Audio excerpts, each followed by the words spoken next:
Hello students, स्वागत है आपका हर्ष की क्लासेस में। मेरा नाम है हर्ष और आज हम स्टार्ट करने वाले हैं crop production and management chapter. ये हमारा साइंस का टॉपिक होने वाला है और मैं उम्मीद करता हूँ कि आप अपनी कॉपी और पेन साथ में लेकर बैठें। जो भी मैं आपको करवाने वाला हूँ उन सब के आप प्रॉपर नोट्स बनाएं, क्योंकि यही नोट आपके एग्जाम के टाइम में आपकी क्विक रिविजन के लिए आपकी हेल्प करने वाले हैं।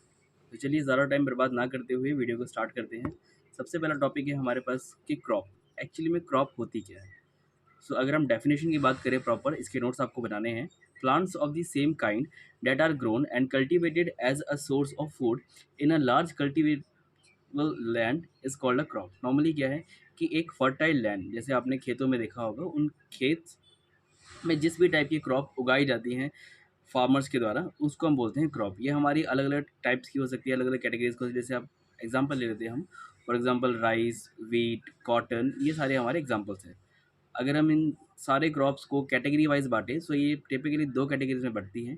एक है हमारी रबी क्रॉप और एक है हमारी खरीफ क्रॉप। अब हम इसी को आगे और थोड़ा डिफाइन करते हैं कि एक्चुअली में रबी और खरीफ क्रॉप होती क्या है। So rabi crop which are grown in a winter season from October to March are called rabi crop. Mainly October से लेकर मार्च तक जो भी क्रॉप्स उगाई जाती हैं इनको हम रबी क्रॉप बोलते हैं, और ये हमारी विंटर सीजन की क्रॉप होती है। विंटर सीजन सर्दियों का सीजन, इस टाइम में जो क्रॉप उगाई जाती है वो हमारी रबी क्रॉप होगी। नेक्स्ट में आपका आता है kharif crop. So which crops are sown in a rainy season from July to October are called kharif crop. कि जिस भी क्रॉप को हम खरीफ क्रॉप बोलते हैं वो स्पेसिफिकली रेनी सीजन में ही उगाई जाती है, जो कि जुलाई से लेकर अक्टूबर के महीने की बात होती है। अगर मैं आपको नोट की बात बोलूँ तो इसके लिए इंपॉर्टेंट होता है आपके ये मंथ्स, कि आपको स्पेसिफिकली मंथ्स याद होने चाहिए कि कौन सी क्रॉप कौन से मंथ में उगती है। ठीक है।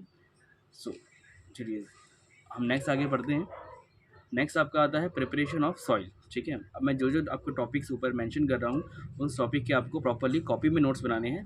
आप दोबारा इसको वीडियो पॉज कर करके नोट्स बना सकते हैं। सो प्रिपरेशन ऑफ सॉइल की अगर बात करें, so preparation of soil is the first step in a cultivating crop for food production and the soil is prepared for sowing the seeds of a crop. Normally क्या है, preparation of soil का मतलब है कि हम अपनी अनाज को बोने से पहले अपनी मिट्टी के साथ, जो हमारे लैंड होता है उसके साथ हमें क्या करना पड़ता है जिससे हमारी जो क्रॉप है वो अच्छे से अच्छी होगी। सो उसको हम प्रिपरेशन ऑफ सॉइल का नाम देंगे। एंड देन आगे हम बात करें, सो प्रिपरेशन ऑफ सॉइल का जो फर्स्ट स्टेप होता है वो होता है कल्टीवेटिंग। कल्टीवेटिंग ऑफ क्रॉप का मतलब होता है कि जैसे अगर कोई प्लेन एरिया है, उस प्लेन एरिया में जो ज़मीन है वो काफ़ी ज़्यादा हार्ड होती है और उसमें अनाज उगाना या सीड को बोना बहुत ही ज़्यादा मुश्किल हो सकता है। सो इसके लिए हमें ट्रैक्टर्स के ज़रिए, और पहले के टाइम पर हम कुछ ट्रेडिशनल टूल्स यूज़ किया करते थे, उस टूल्स के ज़रिए लोग इन लैंड्स को कल्टीवेट किया करते थे। सेकंड टॉपिक की अगर बात करें सेकंड स्टेप की, so the soil is prepared for sowing the seeds of a crop. जो कि हम बात कर चुके हैं कि नॉर्मली हम जो सॉइल प्रिपेयर करते हैं वो सीड्स को सो करने के लिए करते हैं। And this is carried out using various processes and tools. और इनको करने के लिए मीन्स कल्टिवेट करने के लिए हम अलग अलग टूल्स का भी यूज़ करते हैं। ट्रेडिशनली अलग टूल का यूज़ किया जा रहा था और अभी के टाइम पर कुछ अलग ट्रैक्टर्स वगैरह का यूज़ किया जाता है। जैसे कि मैंने आपको बताया, आप इमेज में देख सकते हैं एक स्पेसिफिक इमेज में कि एक्चुअल में कल्टीवेटेड होता क्या है। कल्टीवेटेड मीन्स दिस, ये देख सकते हैं आप अपने खेतों में इसको देखा होगा। नॉर्मली लैंड्स को हम सीड बोने से पहले इस तरीके से ऊपर होता है कि मिट्टी ऊपर आ जाए और जो हमारा सॉइल है वो काफ़ी ज़्यादा स्मूथ और सॉफ्ट हो जाए। Then tilling and ploughing. So ये क्या होता है, the process of loosening and turning the soil is called tilling और ploughing and is done by using a plough. Normally plough के ज़रिए ही ये सारा कल्टीवेशन किया जाता है और इसको हम टिलिंग भी बोलते हैं। ठीक है। अगर हम नेक्स्ट बात करें, सो प्लग, आखिर हम प्लगिंग करते कैसे हैं। तो ट्रेडिशनली प्लग एक टूल हुआ करता है जो आप इस पिक्चर में देख सकते हैं, जैसे कि मैंने आपको बताया हुआ है। ये रहा प्लग, और ये पुराने ज़माने में यूज़ किया जाता था बैल के ज़रिए और नॉर्मली गाय के ज़रिए इसको हम यूज़ किया करते थे। फार्मर्स इसका मेनली यूज़ करते थे पहले के टाइम पर। अभी के टाइम पर ये ट्रैक्टर के ज़रिए यूज़ किया जा रहा है। अगर हम बात करें, so a plough is a device that is used by farmers for different purposes such as adding fertilisers, tilling and loosening the soil, and it is also used for adding fertilisers to the soil, removing weeds, scraping off the soil. अगर हम एक plug की बात करें specifically, एक plug किस किस काम आता है, सो ये उसके काम भी बताए गए हैं। और जैसे फर्स्ट हमारे लाइन में मेंशन किया गया है कि जो प्लग है वो यूज़ करते हैं हम लोग कल्टीवेशन के लिए, फर्टिलाइजिंग के लिए, टिलिंग के लिए और लूजिंग ऑफ सॉइल के लिए। मीन्स हम सॉइल को इससे लूज़ करते हैं। नेक्स्ट की अगर बात करें, so fertiliser to the soil means, अगर हम आगे पढ़ने वाले हैं फर्टिलाइजर होता क्या है, तो फर्टिलाइजर को सॉइल में डालने के लिए भी हम इस प्लग का यूज़ करते हैं। And removing weeds, scraping of soil. Weeds एक ऐसी घास होती है जो कि हमारे खेतों में बिन चाहे उग जाती है। जैसे अगर मान लो कि आपका कोई खेत है, उस खेत में अगर आप ना भी चाहो तब भी कोई क्रॉप हमारी साथ में उग जाती है। जैसे कि अगर मान लें कि आपने एक खाली खेत पड़ा है, उस खाली खेत में भी कुछ ऐसी फसलें होती है, कुछ ऐसी घास होती है जो कि हम ना चाहते हुए भी उग जाने के कारण उसे हम वीड्स कहते हैं। And the plug share is a triangular iron strip. अब जो ये प्लग शेयर होता है, जैसे कि रुकिए मैं आपको बता देता हूँ, ये देखिए, ये ये एक ट्रायंगुलर शेप का होता है और ये ट्रायंगुलर शेप ही आगे जाकर, जैसे कि हमने प्रीवियस पढ़ा था ना, ये देखिए ये इस शेप में ये मेंशन करते हैं। ठीक है, आप फोटो देख सकते हैं, फोटो में प्रॉपर अच्छे से बताया गया है। And the other end of a chef has a handle. जो अदर हैंड होता है उसमें हैंडल होता है और उस हैंडल के ज़रिए जो फार्मर्स हैं वो उसको आगे खींचते हैं। And the other end is attach to a beam which is placed on a bull's neck. Next वाले जो बीम, जैसे कि आपको बताया गया था, वो बुल के गले में बांधी जाती है और वो बुल आगे उसको पुल करके लेके जाता है। The wooden traditional plug can be operated by a pair of aux and a man. ये इंसानों के ज़रिए मीन्स फार्मर्स के ज़रिए भी चलाया जा सकता है, एंड देन ऑक्स के ज़रिए, जो पहले आपने इमेजेस में काफ़ी देखा ही होगा, उसमें लोग इसका यूज़ इस तरीके से करते हैं। Nowadays these wooden plugs are being replaced by iron plug. पहले के टाइम पर ये वुडन प्लग हुआ करता था, अभी के टाइम पर ये आयरन प्लग हुआ करता है। मतलब पहले ये वुडन से, लकड़ी से बनाया जाता था और अभी के टाइम पर इसको लोहे से बनाया जा रहा है। ओके, सो प्लग के बारे में आपको पता चल गया है। पॉज करके एक बार इन सबके नोट्स बना लीजिएगा। नेक्स्ट में आपका आता है हो। सो कई बार ऐसा होता है कि लोगों के पास प्लग ना होने के कारण, या फिर कुछ ऐसे स्पेसिफिक एरियाज़ होते हैं जहाँ पर वो लोग प्लग का यूज़ नहीं करना चाहते, ज़्यादा मेहनत लगती है, तो उसके ज़रिए लोग हो का यूज़ करते हैं। अब ये हो एक्चुअली में क्या होता है, ये आप इमेज में देख सकते हैं। देखिए, इसको बोला जाता है, आपने ये गांव में देखा होगा, इसको हो बोला जाता है और ये यूज़ किया जाता है सॉइल को डिग करने के लिए। नेक्स्ट में आपका आता है, अगर हम इसकी डेफिनेशन की बात करें, so a hoe is a tool that is use to dig up soil to remove weeds and also loosen up the soil before planting a normal sapling. Okay, so normally weeds को remove करने के लिए भी इसका use किया जाता है। हम वीड्स के बारे में पहले पढ़ चुके हैं कि वीड्स एक अनयूजुअल ग्रास जो कि हमारी फसल के अलावा उगती है, जिसको हम नहीं चाहते वो उगे। एक आता है हमारा कल्टीवेटर। अगर हम कल्टीवेटर की बात करें, सो कल्टीवेटर इसको बोला जाता है, रुकिए देखिए, ये हमारा कल्टीवेटर होता है जिससे हम अपनी मिट्टी को खोदते हैं और उस खोदी हुई मिट्टी में बाद में हम जाकर सीड्स को बोते हैं। Okay, a cultivator is attach to the tractor and help in loosening soil. A cultivator are used instead of plug since they are faster. इस कल्टीवेटर को ट्रेडिशनली, जो हमने मैंने आपको इमेज दिखाई, उसका यूज़ किया जाता था, और अभी के टाइम पर इस टाइप की चीज़ें ट्रैक्टर्स में लगाकर लूज़ करने के लिए यूज़ किया जा रहा है सॉइल। ओके, इसके बारे में बात करते हैं। देखिए, ये एक सारी प्रिपरेशन है कि हम एक्चुअली में एक फार्मिंग, एक मतलब जो क्रॉप प्रोडक्शन है, ये हमारी करते कैसे हैं। ठीक है, तो स्टेप बाय स्टेप चलेंगे। सबसे पहले हमने पढ़ा कि हम कैसे मिट्टी को तैयार करते हैं, कैसे हम लैंड को तैयार करते हैं प्रिपरेशन ऑफ सॉइल के ज़रिए, और किस किस चीज़ों से हम प्रिपरेशन ऑफ सॉइल करते हैं, जैसे कि हमने प्लग, हो एंड कल्टीवेटर का नाम लिया। अभी हम बात कर रहे हैं कि प्रिपरेशन ऑफ सॉइल हो चुकी है, जो मिट्टी है वो भी तैयार है अनाज को बोने के लिए। अब हम बात कर रहे हैं सोइंग के बारे में। सो सोइंग एक ऐसा प्रोसेस है जिसमें हम सीड्स को मिट्टी के अंदर डालते हैं ताकि वो आगे जाकर अपना अनाज उगाए, ठीक है, आगे grow. So sowing is a process of planting seeds in the soil and the seeds are sowed in the soil that is loosen by a cultivator और अ प्लग। सो सोइंग एक प्रोसेस होता है, जैसे मैं आपको बता चुका हूँ, प्लांटिंग ऑफ सीड का, कि हम उसमें से सीड को प्लांट करते हैं सॉइल के अंदर। नेक्स्ट में हम इस किसके जरिए करते हैं, सो ये हम कल्टीवेटर या प्लग के जरिए करते हैं। ओके, इन सब के नोट्स प्रॉपर बनने होने चाहिए। ओके, नेक्स्ट में हम बात करेंगे अगर क्वालिटी ऑफ द सीड्स की। सो सीड्स की क्वालिटी भी बहुत मैटर करती है हमारी फसल पर या हमारी उपज पर, हमारी क्रॉप्स पर, कि हम जिस भी टाइप का सीड्स यूज़ करें उसकी क्वालिटी काफ़ी अच्छी होनी चाहिए। So the quality of the seed is an important factor that determines the crop yield. Okay, कि क्रॉप यील्ड हमारी एक्चुअल में कैसी हो रही है वो डिपेंड करती है हमने किस टाइप के, किस वैरायटी के, कितनी ज़्यादा अच्छी क्वालिटी के सीड्स का यूज़ किया है। And the selection of good seed is done by putting the seeds in water, and the dead and damaged seeds become hollow and float on water wherever whereas the good seeds sink। अब देखो normally क्या है कि हमें कैसे पता चलेगा कि कौन सा सीड्स गुड क्वालिटी का है एंड कौन सा सीड बैड क्वालिटी का है। तो इसका एक सिंपल एग्जांपल इन्होंने लिया हुआ है कि एक प्रोसेस होता है, आप नॉर्मल जो भी सीड्स लेकर आएंगे उस सीड्स को आप पानी में डाल दीजिए, और जो भी सीड्स आपके पानी के ऊपर फ्लोट कर रहे हैं वो सारे सीड्स आपके डैमेज होते हैं अंदर से, और जो भी सीड्स पानी को ऑब्जॉर्व करके नीचे बैठ जाएंगे वो सीड्स हमारे अच्छी क्वालिटी के होते हैं, और वही आगे हमारी हाई यील्ड क्रॉप देने में हेल्प करते हैं। ओके, ये सबके नोट्स ध्यान से। ओके, ट्रेडिशनल टूल्स की अगर हम बात करें कि पहले के टाइम पर किस किस टाइप के टूल्स का यूज़ किया जा रहा था जिससे वो लोग खेती करते थे, फार्मिंग करते थे। अभी के टाइम पर चलो चीज़ें अलग हो गई हैं, बट फिर भी कुछ चीज़ें अभी के टाइम पर भी यूज़ की जा रही हैं। So before the advent of modern agricultural machinery, traditional tools were used by the farmers. कुछ ट्रेडिशनल टूल्स हम यूज़ किया करते थे मॉडर्न एग्रीकल्चर से पहले, and these includes plough, shovels, scythes and then pick axes. Normally हम लोग plug का यूज़ किया करते हैं, जैसे आपको बता चुका मैं प्लग क्या होता है।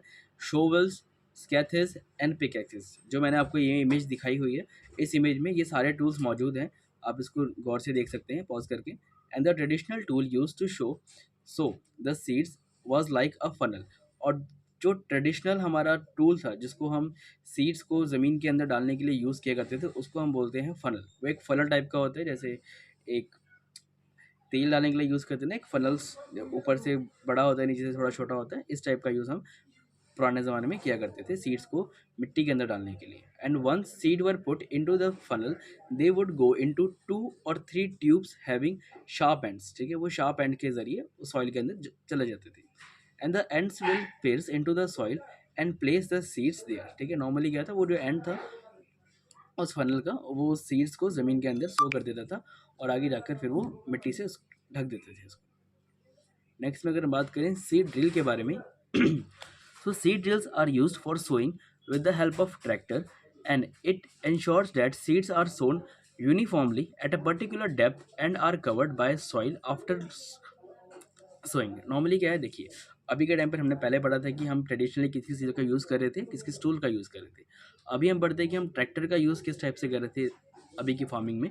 सो सीड्स ड्रिल जिस भी टाइप से हमने किया, हमने सीड्स ड्रिल कर लिए, हमने सीड्स को उसके अंदर डाल दिया। अब नेक्स्ट में उसको ऊपर प्रॉपर एक लेयर आनी चाहिए मिट्टी की, उसका काम हमारा करते हैं ट्रैक्टर्स के ज़रिए। ट्रैक्टर में कुछ ऐसे मशीनरी होती है जो कि हर एक एरिया में इक्वली मिट्टी को उसके ऊपर डाल देती है, जो कि आगे सीड्स को प्रॉपर न्यूट्रिशन देने में हेल्प करते हैं।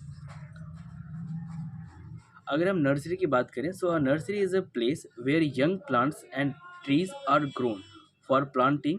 Elsewhere nursery act as an repository of a sapling. अब नॉर्मली क्या है कि अगर मान लीजिए आप किसी एक स्पेसिफिक क्रॉप की खेती नहीं कर रहे हैं, आप सीड्स नहीं डाल रहे हैं, तो नर्सरी एक सिस्टम होता है। नर्सरी के ज़रिए छोटे छोटे प्लांट्स आप अपने खेतों में लगा सकते हैं, फिर वही छोटे प्लांट्स आगे जाकर ग्रो हो जाते हैं। Okay,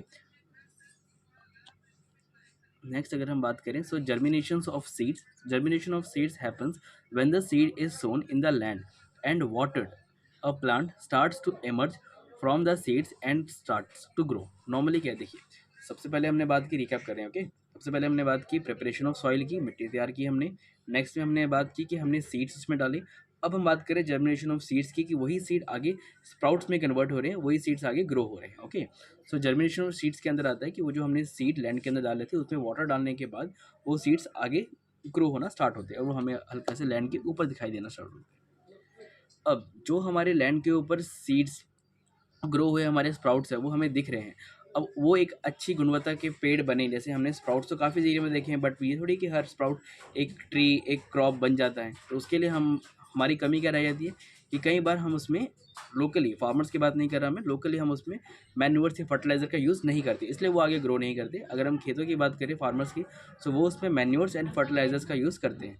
manures are the fertilisers are substances that are added to the soil to increase its fertility, and manures are made by decompositions of organic substance, and fertilizers are made of inorganic chemicals. Normally क्या है, जो manures है वो सब organic चीज़ों से मिलकर बने होते हैं। जैसे अगर मान लीजिए आपका फूड वेस्ट है, मीन्स हम खाने पीने की चीज़ों को, जैसे केले के छिलके हो गए, किसी भी फ्रूट का आपका पील हो गया, इन सब चीज़ों से कोई भी फ्रूट हो गया, कोई भी गले सड़े फ्रूट हो गए, पेड़ पौधे के डिकम्पोजिशंस के जो चीज़ें मिलकर बनती है डिकम्पोजिशन से ऑफ अ नेचुरल और नेचुरल आइटम। ओके, उससे हम बोलते हैं कि वो हमारा जाके आगे मैन्यूअर्स बन जाता है। ठीक है, अगर हम बात करें फर्टिलाइज़र्स की, तो फर्टिलाइज़र एक केमिकल होता है जो कि फैक्ट्रीज़ में तैयार किया जाता है, और वो फिर फैक्ट्रियों से केमिकल्स बन के, जिसमें प्रोटीन जो भी एक सीड को प्रॉपर ग्रो करने के लिए चाहिए होता है, मीन्स आप कह सकते हो उसको प्रॉपर ग्रो करने के लिए प्रोटीन की कितनी मात्रा चाहिए, कितने उसमें न्यूट्रिएंट्स चाहिए, कितना कार्बोहाइड्रेट चाहिए, वो सारी चीज़ें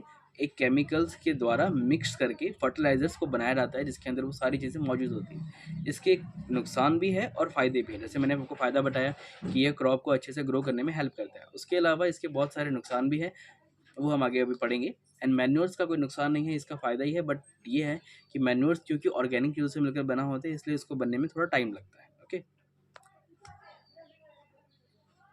आगे अगर हम बात करें डिफरेंस की, सो फर्टिलाइजर्स और मैन्योर्स दोनों ही न्यूट्रिशन प्रोवाइड करवाते हैं एक हमारे फार्म को, बट इन दोनों में डिफरेंस क्या है?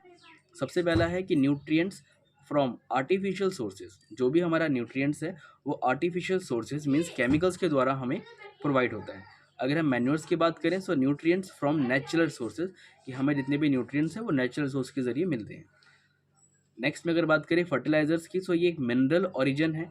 इसमें मिनरल्स बहुत ज़्यादा होते हैं बिकॉज ये स्पेसिफिकली बना ही इसके लिए है, खेतों के लिए मिनरल्स प्रोवाइड करने के लिए। और नेचुरल और ऑर्गेनिक ओरिजिन, जो मैन्योर्स है वो नेचुरल और ऑर्गेनिक ओरिजिन से मिलकर बना हुआ है।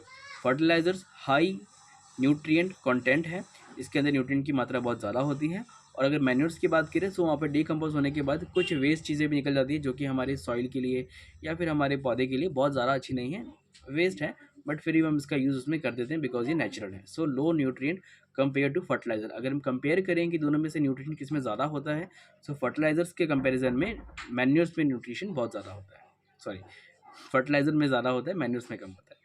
नेक्स्ट में सिंपल सॉल्ट है, फर्टिलाइजर्स एक सिंपल सॉल्ट है, उसमें कुछ ज़्यादा चीज़ें करने की ज़रूरत नहीं है। आपको एक बैग में सारी चीज़ें आती हैं, आपको जस्ट वो सिंपली डाल देना पड़ता है। अगर हम मैन्योर्स की बात करें तो मैन्योर्स बहुत ज़्यादा कॉम्प्लेक्स होते हैं, हमें उसको सेपरेट आउट करना पड़ता है, कौन सी चीज़ हमारे लिए वैलिड है जिसको हम प्लांट में डाल सकते हैं, कौन सी ऐसी ऑर्गेनिक चीज़ है जो हम प्लांट में नहीं डाल सकते, उसको हमें सेपरेट करना पड़ता है। तो ये काफ़ी कॉम्प्लेक्स चीज़ आ जाती है। नेक्स्ट में अगर हम बात करें तो ओनली स्पेसिफिक न्यूट्रिएंट इसमें होते हैं जो कि प्लांट को ग्रो करने के लिए हेल्प करते हैं न्यूट्रिएंट में। लेकिन अगर हम बात करें मैन्योर्स की, सो organic nutrient contain all nutrition. जितने भी ऑर्गेनिक न्यूट्रिएंट है यही हमारे कंटेन किए जाते हैं मैन्योर्स में। फर्टिलाइजर्स क्योंकि केमिकल्स के द्वारा बना गया होता है, फैक्ट्रीज में बना होता है, इसलिए उसको हमें खरीदना पड़ता है, जो कि वेरी कॉस्टली, थोड़ा बहुत कॉस्टली हो जाता है हमारा, very costly and not easily available, हर जगह ये उपलब्ध भी नहीं होता। लेकिन अगर मैन्योर्स की बात करें तो ये काफ़ी चीप होता है, अगर हम खरीदेंगे तो भी हमें बड़ी आसानी से मिल जाएगा, बड़े से दाम में मिल जाएगा, और ये ईजिली अवेलेबल होता है कि हर जगह हमें मिल जाता है।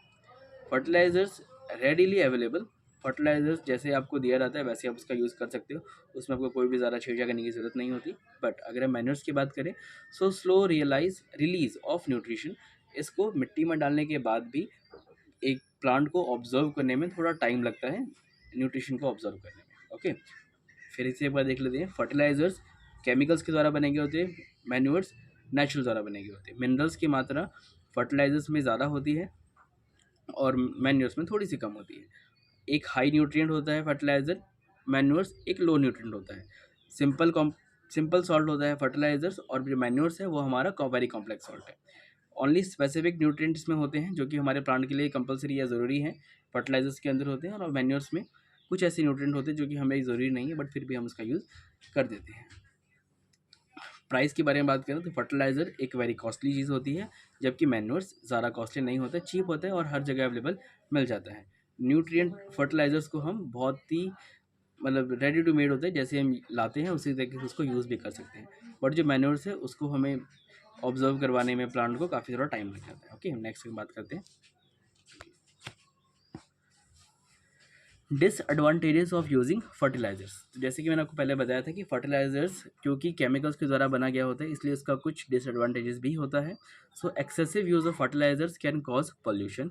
अगर हम बहुत ही ज़्यादा एक खेत में फर्टिलाइज़र का यूज़ करते हैं तो वो हमारे पोल्यूशन का कारण बन सकता है, जिससे हमारी जो सॉइल है वो उसका पीएच बढ़ जाता है। हम नीचे पढ़ते हैं, it can also change the pH of a soil in certain rate cases. Normally क्या है, हमारा जो लैंड है उस स्पेसिफिक लैंड को फर्टाइल रहने में, देखिए अब नॉर्मल क्या है कि दो टाइप के लैंड होते हैं, एक होता है फर्टाइल लैंड, एक होता है non fertile land. Fertile land का मतलब होता है कि इसमें आप खेती कर सकते हो, and then non fertile land का मतलब होता है इसमें खेती आप नहीं कर सकते। ये आप छोटी क्लास में पढ़ चुके होंगे।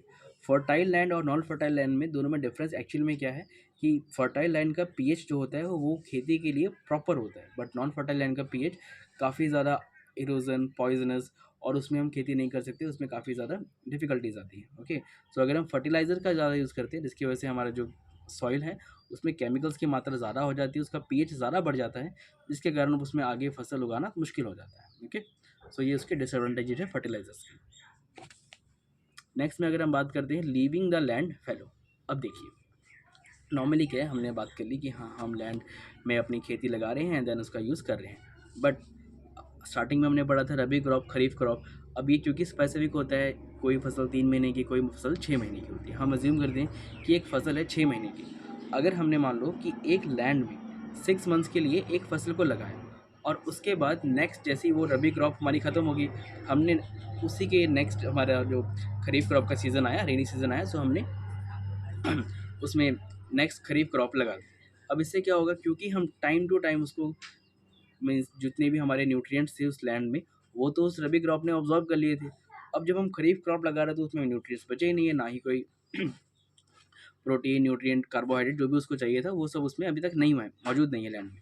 तो हम इसको टाइम टू टाइम यूज़ करने के लिए फर्टिलाइजर का यूज़ करेंगे, क्योंकि फर्टिलाइजर में सारे न्यूट्रिएंट होते हैं, और ऑर्गेनिकली तो इस टाइम तक वो न्यूट्रिएंट्स हमारे पास नहीं मिल पाते।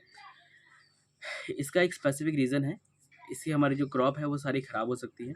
सो हमें लीविंग द लैंड फैलो इसके अंदर आता है कि अगर हमने स्पेसिफिकली एक टाइम पीरियड तक उस लैंड में अपनी फसल उगाई है, सो कुछ टाइम पीरियड तक उस लैंड को खाली रहने देना चाहिए, ताकि उसमें जो कीड़े मकोड़े, मैन्योर्स, जितनी भी चीज़ें ऑर्गेनिकली हैं वो डेवलप हो, और फिर नेक्स्ट जो फसल है हम उसमें अच्छी क्रॉप को ले सकें।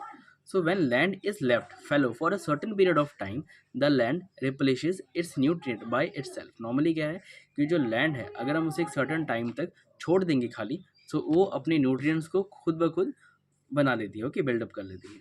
And this land can be use for agriculture again, और फिर उसके बाद ये लैंड दोबारा एग्रीकल्चर के यूज़ की जा सकती है। क्रॉप रोटेशन के बारे में, crop rotation ensures that the same crop will not grow continuously and lead to the erosion of the soil fertility। Normally क्या है, देखिए, अब एक लैंड में अगर हमें एक से ज़्यादा फसल को लेना है, मीन्स एक ही सीज़न में, मान लीजिए कि आपकी खरीफ सीज़न है और खरीफ सीज़न में बहुत सारी फसलें उगाई जाती है। अब आपके पास एक ही खेत है, अब आपको उसमें से 2 टाइप की फसल चाहिए या 3 टाइप की फसल चाहिए, इसके लिए हम क्रॉप रोटेशन का यूज़ करते हैं, मीन्स हम मिक्स्ड फार्मिंग करते हैं एक ही खेत में, ठीक है। इससे हमारी सॉइल की फर्टिलिटी बनी रहती है, और उसमें इरोजन, मीन्स हमारी मिट्टी की गुणवत्ता खराब भी नहीं होती, और आपको प्रॉफिट होता है उसमें। Okay, so by growing crops that require different sets of nutrient we can ensure that soil fertility is restored. Normally क्या है कि अगर हम 2 टाइप की जो फसल उगा रहे हैं उन दोनों में ही डिफरेंट सेट ऑफ न्यूट्रिशन की ज़रूरत होती है। जैसे मान ली कोई एक ऐसी फसल है जिसमें कार्बोहाइड्रेट की मात्रा हमें ज़्यादा चाहिए होती है उसको उगाने के लिए, एंड देन हमारी जो दूसरी टाइप की फसल हमने वहाँ पर डाली है मिक्स क्रॉपिंग के अंदर, उसमें हमें किसी और नाइट्रोजन की ज़्यादा चाहिए होती है। जैसे नाइट्रोजन की उसमें हम सॉइल में से लेते हैं, उसकी ज़्यादा ज़रूरत होती है, तो हम उसका वहाँ पर यूज़ करते हैं। ओके, वो हमारे क्रॉप रोटेशन में बेनिफिशियल भी होता है, फार्मिंग भी अच्छी होती है, एक ही लैंड से 2 टाइप की फसलें भी मिलती है नॉर्मल, और सॉइल की फर्टिलिटी बनी रहती है, ठीक है। नेक्स्ट हम बात करते हैं वीड्स के बारे में। तो जैसा कि हम वीड्स के बारे में पहले कुछ पीरियड्स में पढ़ चुके हैं, वीड्स एक ऐसा प्लांट जो कि हमारे मन के बिना उगता है, जिसको हम उगाना नहीं चाहते फिर भी वो उग जाता है, ठीक है। अब इससे नुकसान बहुत ज़्यादा है। नुकसान क्या है कि मान लीजिए आपने एक खेत में फसल उगाई, ओके, आपने सीड्स बोल दिए, उसमें मैन्योर्स डाले, फर्टिलाइज़र डाला, ठीक है, जिससे आपकी जो खेत में जो आपने सीड्स डाले हैं, स्पेसिफिक सीड्स जिसके लिए आपने फसल उगाई है, सिर्फ वही फसल उगे उसके लिए डालें, बट उन मैन्योर्स या फर्टिलाइजर्स का फ़ायदा घास वगैरह जैसे कोई ग्रासेज होती है ये सब उठाएं, और नेक्स्ट ये सब उग रहे हैं, जो भी न्यूट्रिशन है ये सब ग्रासेस ले रहे हैं, और हमारा जो दूसरी मेन फसल है उसको सारा न्यूट्रिशन प्रॉपर नहीं मिल पा रहा है। ऐसा ना हो इसलिए हमें वीड्स को हटाना पड़ता है। Okay, so weeds are undesirable plants that may grow naturally along with the soil आप बोल सकते हो, ठीक है, with the crop, and weeds complete with the crops by absorbing all water, nutrient, space and light. Normally क्या है, जो ये वीड्स है ये हमारी क्रॉप्स की क्रॉप्स के लिए जितना भी हम वाटर प्रोवाइड करवाते हैं, न्यूट्रिएंट्स प्रोवाइड करवाते हैं, जितने भी हम उसको स्पेस प्रोवाइड करवाते हैं, लाइट जो सनलाइट आ रही होती है, इन सब का डिस्ट्रीब्यूशन हो जाता है। जैसे मान लीजिए कि हमें एक मेन क्रॉप में, हमारी मेन क्रॉप में हमें वो उगाना है, ये सारे न्यूट्रिशन उस मेन क्रॉप में देने हैं, बट इन सारे न्यूट्रिशन को लेकर एक अदर ग्रास, कोई भी एक ऐसा प्लांट उग जाता है जिसकी हमें कोई ज़रूरत भी नहीं है, जिससे हमारे न्यूट्रिएंट्स वेस्ट हो जाते हैं। ओके, वेस्ट हो जाते हैं। नेक्स्ट हम बात करते हैं अब इस वीड्स को हटाने के तरीके क्या क्या है। सो प्रोटेक्शन ऑफ वीड, हम वीड को किस किस टाइप से हटा सकते हैं और इसका मेन रीज़न वीडियो हटाना क्यों भी चाहिए। So weeds are undesirable plants that में, अब ये दोबारा कॉपी वेस्ट ही हो गया may be. Protecting from weeds, हाँ, अब इसके 3 टाइप्स होते हैं। ओके, कि हम 3 तरीक़ों से इन वीड्स को हटा सकते हैं। सबसे पहला होता है हमारा मैनुअल रिमूवर, कि अपने हाथों के ज़रिए उन ग्रासेस को उगा रहे हैं। आपका अगर लैंड छोटा है तो हम इसका यूज़ कर सकते हैं कि आपने एक खेत में टहलते टहलते वो सारे ग्रास निकाल ली जो कि आपको नहीं चाहिए। So manual removal includes physical removal of weeds by uprooting them from the soil or chopping them of ground level periodically. Normally क्या है कि आपने ग्राउंड लेवल से या तो उसको कट कर लिया या तो आपने उसको अपने हाथों के जरिए ही उखाड़ दिया। ओके, नेक्स्ट में आपका आता है टिलिंग। अब tilling is a process done before sowing of crops that helps in uprooting and killing weeds. Normally क्या है कि हम जब सॉइल को, जब उसमें सॉइल में हम सीड्स बोते हैं ना, तो सीड को सो करने से पहले ही, अगर हम, जैसे मैंने आपको ये इमेज दिखाई नहीं, टिलिंग की इमेज है, कि हमने इसमें सीड्स नहीं बोए थे, सीड्स बोने से पहले ही हमने जितने भी लैंड है हमारा, उस लैंड में से एक ऐसी ऊपर से खुदाई कर दी, ऊपर की मिट्टी को इतना स्मूथ कर दिया कि जितनी भी वीड्स से हमारे वो सारे हट गए। मैं समझो ऊपर की लेयर है, जो हमारी लेयर मिट्टी की होती है जहाँ पर सारे सीड्स अनवांटेड प्लांट्स होते हैं, उस लेयर को ही हमने पूरा हटा दिया, उसको हम बोलेंगे टिलिंग कर दिया। ठीक है, ये हमारी सोइंग से पहले वाले प्रोसेस है। नेक्स्ट में आपका आता है वीडीसाइड्स। वीडीसाइड्स एक टाइप के केमिकल्स होते हैं जिसको हम अपने खेतों में, हमारे जब स्प्राउट्स उग जाते हैं तब डालते हैं। जो जितने भी ऐसे ग्रास है जिसको हमें नहीं चाहिए, अनवांटेड ग्रास, वो सब बाद में अनवांटेड प्लांट्स खत्म हो जाते हैं। ओके, मर जाते, डैमेज हो जाते हैं। So chemicals use to kill the weeds are known as a weedicides. Weeds को मारने वाले वीडीसाइड्स एमसीक्यूज में आ सकते हैं, ध्यान से पढ़ लीजिएगा। Okay, and they usually don't damage the crop, और ये क्रॉप को डैमेज नहीं करते। वीडीसाइड्स सिर्फ और सिर्फ अनवांटेड प्लांट्स, यूजुअली ग्रास को हटाने के लिए यूज किए जाते हैं, ऐसे हमारा क्रॉप डैमेज नहीं होता है। ओके, नेक्स्ट हम पढ़ते हैं हार्वेस्टिंग के बारे में। अब देखिए, नॉर्मली पूरा प्रोसेस समझ लेते हैं। ओके, सबसे पहले प्रिपेयरिंग ऑफ सॉइल किया, सॉइल को हमने प्रिपेयर किया, लैंड को प्रिपेयर किया, उसके बाद उसमें सीड्स डाले। ठीक है, आपका ये preparation of soil, preparation of agriculture भी आ सकता है, कि हम प्रोसेस क्या क्या होते हैं। ओके सर, प्रोसेस क्या क्या है एग्रीकल्चर के, वो सब भी आ सकते हैं। सो आप बोलोगे सबसे फर्स्ट आपका क्या आ गया, प्रिपरेशन ऑफ सॉइल, कि हमने पहले सॉइल को प्रिपेयर किया। नेक्स्ट में आपका क्या आ गया, सोइंग, फिर हमने सोइंग की, उसके बाद हमने क्या डाला उसमें, न्यूट्रिशन, फर्टिलाइजर्स, मैन्योर्स उसमें डाले। ओके, फिर नेक्स्ट में आपका क्या आ गया, जो उसमें वीड्स हो गए एक्स्ट्रा, तो हमने वीड्स को हटाया, रिमूवल ऑफ वीड्स आ गया। अब क्योंकि रिमूवल ऑफ वीड्स है तो उसके बाद अब क्या हो जाता है, अब हमारी फसल पूरी उग चुकी है, अब उस उगी हुई फसल को हम आगे हार्वेस्ट करने वाले हैं, कटाई करने वाले हैं, जिसका हम आगे देखिए पढ़ेंगे। तो हार्वेस्टिंग क्या होती है, harvesting is a process of cutting the crop after it is mature. जब वो प्रॉपर फसल मैच्योर हो चुकी है, अब कोई इसमें ग्रास नहीं है, कोई उसमें बाकी चीज़ें नहीं है, हमारी जो मेन फसल हम उगाना चाहते थे वही फसल उग चुकी है, तो हम उसको हार्वेस्ट करेंगे, उसको कटिंग करेंगे। अब इसके कुछ मेथड्स होते हैं। सो मेथड ऑफ हार्वेस्टिंग क्या होती है, harvesting is done by two methods. So the first is the manual method and where a sickle is used. Normally क्या है, फर्स्ट है मैनुअल मेथड। मैनुअल मेथड से एक कठारी होती है, कठारी एक नोकीली चीज़, ठीक है, एक चाकू जैसा होता है लंबा करके, वो फार्मर्स यूज़ करते हैं। ठीक है, अगर हो सके तो मैं आपको फोटो दे दूंगा, वरना आप सर्च कर सकते हैं। ओके, सो उसके ज़रिए हम, मान लीजिए आपकी फसल है, उसको सॉइल के, ठीक है, ऊपर से उसको कट करते हैं, उसको हम बोलते हैं मैनुअली किया जाता है। मैनुअली हम लोग फसल की कटाई करते हैं उगने के बाद, पंजाब हरियाणा वगैरह में यहाँ पर होता है। नेक्स्ट में आपका आता है, first is manual and the second is the mechanical method where a huge machine called a harvester is use. Normally क्या है कि अगर मान लीजिए आपका खेत बहुत ही ज़्यादा बड़ा है और उस केस में आपको लेबर बहुत ज़्यादा लग जाएगी अगर आप फर्स्ट मेथड यूज़ करेंगे, मैनुअल मेथड यूज़ करेंगे, तो इसलिए हम उस टाइम पर मशीनरी का यूज़ करते हैं। इसको हम बोलते हैं हार्वेस्टर। एक टाइप की मशीन होती है, उसी मशीन को अगर हम उसमें चलाएं तो वो सॉइल के साथ साथ साथ साथ जितनी भी हमारी फसलें पक चुकी है उन सबको काटती हुई चलती है और उसको बाद में स्टोर कर देती है, उसी मशीन के ऊपर स्टोर होते हैं। ओके, तो ये हार्वेस्टिंग कुछ मेथड था। सबसे पहले आप बोल दोगे कि ये मैनुअल मेथड है, दूसरा आपका मशीनरी मेथड है, मशीन को हम बोला जाता है हार्वेस्टर। ठीक है, नेक्स्ट हम देखते हैं। सो नेक्स्ट आपका आता है थ्रेशिंग। अब थ्रेशिंग क्या है, जैसे मान लीजिए, हाँ, अब जैसा हमने आपको बोला था कि कटिंग की, तो कटिंग के जरिए इस टाइप की कुछ, जैसे हम आपको फोटो में दिखा रहे हैं, इस फोटो में इस टाइप के कुछ हमारे प्लांट्स निकल के आ जाते हैं। अब ये जो प्लांट्स है, इसमें स्टेम्स भी हैं, ब्रांचेस भी हैं, है ना, ये सब मौजूद है, बट हमें ये सब तो चाहिए नहीं, हमें चाहिए सिर्फ स्पेसिफिक बीज। मान लीजिए वो चावल का हो सकता है, व्हीट हो सकता है, राइस हो सकता है, वो डिपेंड करता है। सो इसको हम हटाते हैं उस स्टेम से थ्रेशिंग के जरिए। अभी थ्रेशिंग क्या होती है? थ्रेशिंग एक ऐसा प्रोसेस होता है, so threshing is a process of loosening the grains from the chaff के जरिए हम उसको शेफ से उसको लूज करते हैं, अलग करते हैं।